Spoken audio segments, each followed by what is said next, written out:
YouTube a un seul but, et ça il faut bien le comprendre, c'est que les gens restent le plus longtemps sur leur plateforme, parce que le business model de YouTube, c'est tout simplement qu'ils sont payés par les annonceurs qui vont annoncer sur les vidéos YouTube.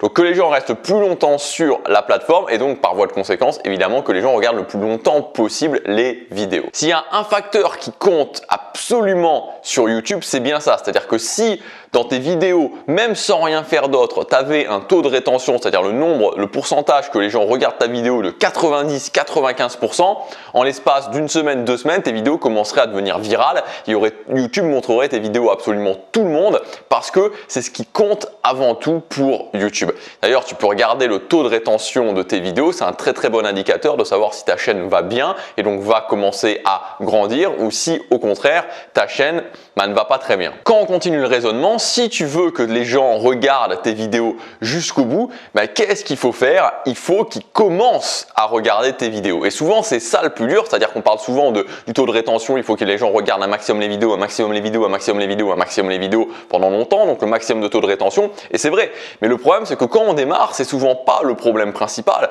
Le problème principal, c'est que les gens commencent à regarder les vidéos. Et pourquoi c'est un problème? À cause de la fameuse preuve sociale. On est très réceptif en tant qu'être humain à la preuve sociale. Et donc ça veut dire que quand on arrive sur une chaîne YouTube, qu'on voit que la personne a, je sais pas moi, 40 abonnés et qu'elle a 20 vues par vidéo, directement on va se dire ok, c'est probablement que cette personne-là n'a pas grand-chose d'intéressant à dire. Et c'est fou en fait, c'est complètement fou de penser comme ça et pourtant c'est la réalité, alors que cette personne-là dirait exactement la même chose ou des choses 10 fois moins bien si on arrivait sur une chaîne qu'on voit 200 000 abonnés et 40 000 vues par vidéo, on va se dire ok, il y a forcément quelque chose d'intéressant dans ces vidéos.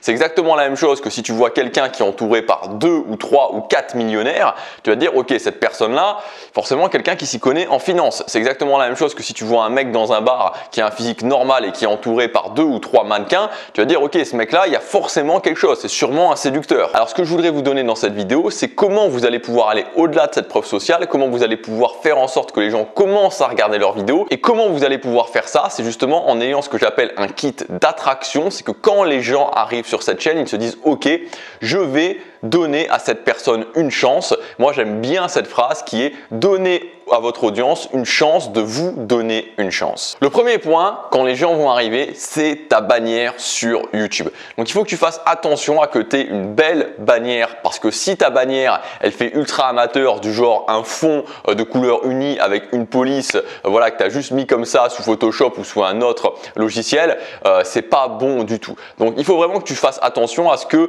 ta bannière, elle représente un petit peu ton positionnement, elle représente un petit peu l'ambiance de ta chaîne. Elle met aussi clairement ce qu'on va trouver sur ta chaîne. Donc c'est pas forcément facile, surtout si on n'est pas designer. Donc tu peux aller si tu veux sur le site Fiverr, donc c'est fiverr.com et sur ce site, tu as des gens qui vont te faire ta bannière pour... Ça commence à 5 $. Alors en général, ça sera un petit peu plus. T'en as qui le font à 5 $, mais ça sera vraiment le service minimum. Ça sera très certainement des modèles parmi lesquels tu vas choisir. Mais pour 10 à 15 $, tu peux avoir quelque chose de vraiment correct et c'est un investissement qui me semble important quand tu démarres pour avoir une bannière correcte. Ce qu'il faut bien comprendre sur le site Fiverr, c'est qu'en fait, souvent les gens se disent ok, c'est 5 $, donc ça va être du très mauvais travail. Moi, je suis déjà passé plein de fois quand je démarrais par le site Fiverr. C'est pas que pour 5 $, tu vas avoir du mauvais travail.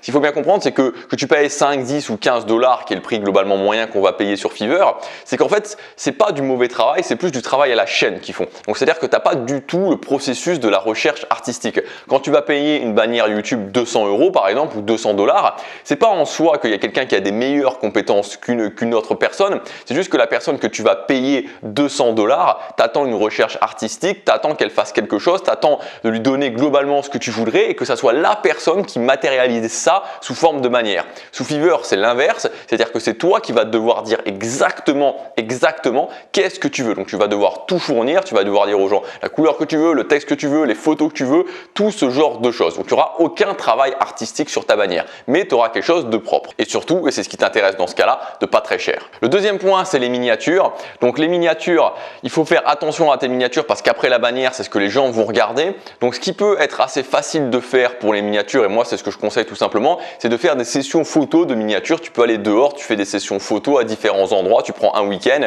tu fais 50 photos à un endroit, 50 photos à un autre endroit, 50 photos à un autre endroit et 50 photos à un autre endroit. Et tu peux aussi filtrer tes photos avec des filtres comme par exemple des applications comme VSCO qui vont rendre les photos un petit peu plus sympas. Tu mets juste ça et ça ira bien. Si tu veux faire un travail un petit peu plus avancé, tu peux juste détourer ta photo, tu la mets sous un fond uni et tu rajoutes un texte. C'est pas ultra compliqué. Il faut juste apprendre à détourer rapidement. Et donc si par contre tu veux faire des photos que si tu comptes détourer tes miniatures, alors à ce moment-là je te conseille plutôt de faire tes photos sur un fond uni que plutôt dans un décor parce que ça te simplifiera beaucoup la tâche. Globalement, décide d'une méthode que tu veux utiliser pour les miniatures, une méthode relativement rapide, mets-la en place, mais prête attention à tes miniatures parce que les gens regarderont ça quand ils arrivent sur ta chaîne YouTube. Le troisième point, c'est une compréhension immédiate de quel est le problème que ta chaîne va aider à résoudre. Donc c'est-à-dire que sur ta bannière, par exemple, moi sur ma bannière, il y a Crée ta tribu, mais il y a Vivre de ton business en ligne, le nom de ta chaîne aussi, tout ça, ça doit indiquer rapidement aux gens sur quelle chaîne ils sont et quel type de problème tu vas les aider à résoudre. Le quatrième point, c'est que tes titres justement soient cohérents, donc que tes titres soient bien formulés, que tes titres donnent envie de cliquer et que ce ne soit pas des titres ultra amateurs avec 5 ou 6 points d'interrogation ou voilà un mélange de minuscules, de majuscules, on ne sait pas trop d'où ça vient. Voilà des titres, des beaux titres bien propres qui soient en lien avec tes problèmes. Le cinquième point, ça va être le décor que tu utilises dans tes vidéos, c'est-à-dire que quand les gens vont arriver, quand les gens vont cliquer sur ta vidéo, il faut que quand tu arrives, le décor et le cadre général de ta vidéo, c'est-à-dire l'éclairage que tu vas utiliser, que tu sois bien éclairé, que le son soit relativement correct, que l'image soit relativement correcte, avec un décor relativement correct. Encore une fois, le but c'est pas d'être extraordinaire, le but c'est que ce soit correct, c'est-à-dire que tout soit correct et que tu sois pas par exemple en train de te filmer en contre-plongée. Vous savez, il y a des gens qui se filment comme ça, on voit leur tête en énorme à la webcam de l'ordinateur, la webcam à 30 € de l'ordinateur qui donne une qualité horrible avec un son absolument horrible aussi, parce que là ce qui va se passer c'est que les gens tout simplement vont arrêter immédiatement de regarder ta vidéo. Et enfin le dernier point, c'est de bien faire attention à l'accroche, les 60 premières secondes de ta vidéo, que l'accroche interpelle les gens.